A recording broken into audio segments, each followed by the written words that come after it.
बिस्मिल्लाहिर्रहमानिर्रहीम। अस्सलाम वालेकुम। ओके, बिस्मिल्लाहिर्रहमानिर्रहीम। बेटा ये हमारे पास एक्सरसाइज 1A है और बुक 3।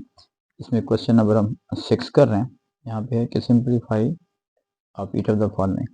जब इसमें देखिएगा जो क्वेश्चन नंबर 6 है इसमें काफ़ी सारे आपके पास पार्ट्स गिवन हैं, लेकिन इसमें इंपॉर्टेंट बात यह है कि कुछ पार्ट्स आपके पास है जैसे A to D पार्ट, इनकी ऑलमोस्ट नेचर सेम है और बाकी जो पार्ट्स हैं उनकी नेचर भी आपके पास सेम आ रही है। ठीक है, तो जो पहले इसमें से हमने जो A to D पार्ट है इसमें से मैंने ये दो पार्ट हम सेलेक्ट कर रहे हैं। ठीक है, इसको हम डिस्कस कर लेते हैं।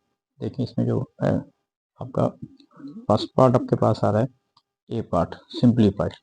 अब इसका कॉन्सेप्ट सिंपल ये दिखेगा कि आपने पहले नंबर्स को देख लेना है कि नंबर्स जैसे सिंप्लीफाई हो रहे हैं। यहाँ पे 5 है, यहाँ पे 2 है, यहाँ पे 8 है, यहाँ पे 9 है। तो आपने ये देखना है कि जो कैंसिलेशन होती है कभी भी हॉरिजॉन्टली नहीं होती, या तो हम वर्टिकली यूं कर सकते हैं या फिर इस तरह भी मल्टी कैंसिलेशन कर सकते हैं। ऊपर देखें यहाँ पे 5 आ रहा है और यहाँ पे 1 है, यहाँ पे भी 1 है। देखिए कोई भी वैल्यू कैंसिल नहीं हो रही। तो अगर ये ऊपर 5 1 5 हो गया और नीचे अगर जब सब नंबर्स को अगर हम मल्टीप्लाई करते हैं तो हमारे पास क्या आ रहा है 8 9 ज़्यादा अगर हम करते हैं तो 72 हो जाएगा। 72 को जब 2 से मल्टीप्लाई करेंगे तो ये 144 आ रहा है। ठीक हो गया। ऊपर देखिए अब ए के हिसाब से कि पहले ए की पावर यहाँ पे 1 है, यहाँ पे भी पावर 1 है और इधर मैं इसको यूं लिख रहा हूँ कि ए की पावर बन जाएगी 2, यानी बेस सेम है और पावर क्या हो जाएगी ऐड हो जाएगी। फिर सी में देखिएगा पहले मैं उसको सिर्फ हॉरिजॉन्टली देख रहा हूँ, सी की पावर 2 आ रही है, यहाँ पे भी सी की पावर 3 है, बेसिस सेम है तो सी की पावर ऐड करेंगे दैट विल बी 5। अब अपने डिनोमिनेटर में देखना है, देखें बाई चांस यहाँ पे सब में ही बी आ रहा है सेम, तो बी एक दफ़ा लिखेंगे। बी की पावर यहाँ पे 1 है, जब कोई भी पावर नहीं दी होगी तो वो 1 होती है। ये भी 1 है और ये बस 4 है, तो बेस एक दफ़ा लिखेंगे और पावर्स को ऐड करेंगे तो दैट विल बी 6। तो ये इसका आंसर आ जाएगा। ठीक है, अब इसी तरीके से बिल्कुल हमने एक डी पार्ट यहाँ पे सिलेक्ट किया हुआ है। तो डी पार्ट में एक तो ये है कि यहाँ पे S3SQ divided by 4P² divided by 3Q rest power 3 12P rest power 3S²। अब इसमें इंपॉर्टेंट बात यह है कि जहाँ पे क्वेश्चन में जब आप खुद रीराइट कर रहे हैं स्पेशली आपने देखना है पावर को, पावर 2 और पावर 3, क्योंकि बुक में भी बात को बंदा कंफ्यूज कर जाता है कि 2 को 3 लिख लेते हैं या 3 को 2 लिख लेते हैं, उससे वो सारा सवाल ही गलत हो जाएगा आपका। ठीक हो गया। और जहाँ पे प्लीज़ जहाँ पे एस है उसको आपने अच्छी तरीके से एस लिखना है, अगर 5 आया है तो उसको आपने डिफ्रेंशिएट करना है। इसी तरीके से अगर क्यू लिखा हुआ है या 9 लिखा हुआ है तो उसका ख्याल रखना है। इसी तरह ए लिखा हुआ है और 9 लिखा हुआ है तो उसका भी आपने ख्याल रखना है कि अच्छे तरीके से ये चीज़ आ जाए। क्लियर होगी बात। अब हमने क्या करना है, सबसे पहले अगर डिवाइड है फ्रैक्शन के दरमियान उसको आप मल्टीप्लाई कर दें, क्योंकि मल्टीप्लाई के बगैर हम कैंसिल आउट नहीं करेंगे। ये बेटा आ जाएगा 3SQ divided by 4P² multiply, जैसे मल्टीप्लाई करेंगे तो ये रेसिप्रोकल हो जाएगा, डिनोमिनेटर जो है ऊपर चला जाएगा, ये नीचे आ जाएगा, तो दैट विल बी 12P⁻³ और divided by 3Q⁻³ multiply by 14PS और डिवाइडेड बाई 7QR। अब आप देखिएगा जिसमें लास्ट पहले पार्ट में हम डिस्कस कर रहे थे, आपने पहले नंबर्स को देखना है।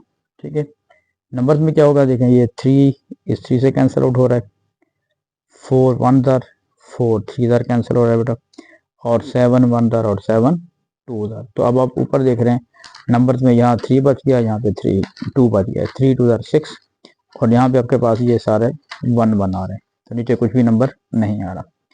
अब आपने क्या करना है, कुछ स्टूडेंट इसको ऐसे कैंसिल करना शुरू कर देते हैं, तो इस तरह ना करें, पहले हॉरिजॉन्टली आप देखें, यानी कि ऊपर पर हॉरिजॉन्टली देख रहे हैं हम न्यूमरेटर फॉर्म में। यहाँ पे बेटा एस है, एस की पावर 1, यहाँ पे एस की पावर 2 है और यहाँ पे एस की पावर 1 दी हुई, तो टोटल आपके पास क्या हो जाएगा एस की पावर 4। ठीक है, बेसिस सेम है, पावर ऐड हो जाती है। क्यू में आ जाए, यहाँ पे क्यू की पावर 1 है और क्यू कहीं नहीं है, तो क्यू को आप ऐसे रहने दें। पी की पावर 3, पी की पावर 1, तो बेसिस सेम है, पी एक दफ़ा लिखेंगे, इनकी पावर को ऐड करेंगे तो दैट विल बी 4। नीचे आ जाए, यहाँ पे P² है बेटा और P यहाँ पे कोई नहीं है, तो उसको आप P की पावर 2 लिख देंगे। नेक्स्ट हमारे पास क्या आ रहा है, आर है, यहाँ पे एक आर ये है, आर की पावर 1, और यहाँ पे भी आर की पावर 1 है। बेस एक दफ़ा लिखेंगे और पावर्स को ऐड करेंगे, that will be R square.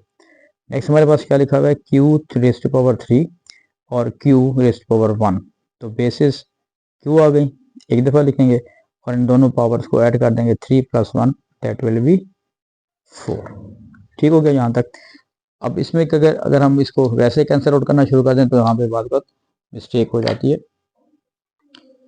अच्छा जी, अब हम यूँ कर रहे हैं, देखिए नंबर्स में तो कोई प्रॉब्लम नहीं है, तो नंबर तो हमने वैसे एक सिर्फ लिख दिया 6। अब इसको देखिएगा, एस यहाँ पे 4 है और नीचे एस कहीं पे नहीं है, इसका मतलब एस की पावर 4 ही रहेगा। फिर आ जाए क्यू है यहाँ पे, इधर भी क्यू की पावर 4 है, यहाँ पे क्यू की पावर इस वक्त लेक्चर में 1 लिखा हुआ है। तो अगर पावर जहाँ पे ज़्यादा है उसको वैसे रहने दें, सॉरी ये 4 हो जाएगा, और इसको पावर को माइनस नीचे ले आएंगे तो ये इसकी साइन चेंज हो जाता है। यहाँ पे p की पावर 4 है, यहाँ p की पावर 2 है, बेसिस सेम है, तो पावर ऊपर 4 ज़्यादा है तो 2 की पावर को हम ऊपर ले जाएंगे तो वो साइन चेंज हो जाएगा। यानी जिस भी वैल्यू को चेंज करेंगे उसका पावर का साइन चेंज हो जाएगा, और वैल्यू वो चेंज करें जो कम होगी ताकि पावर नेगेटिव में ना आ जाए। ठीक है जी, यहाँ पे आर स्क्वायर है, ऊपर आर नहीं है तो ये आर स्क्वायर वैसे रह जाएगा। तो आपके पास जो ओवरऑल आपका जो आंसर बन गया, ठीक है जी, तो हमारे पास आंसर आ रहा है 6 s raise to power 4 q raise to power 2 whole divided by, sorry p raise to power है यहाँ पे, ठीक है, ये हमारे पास क्या आ रहा है, p आ रहा है,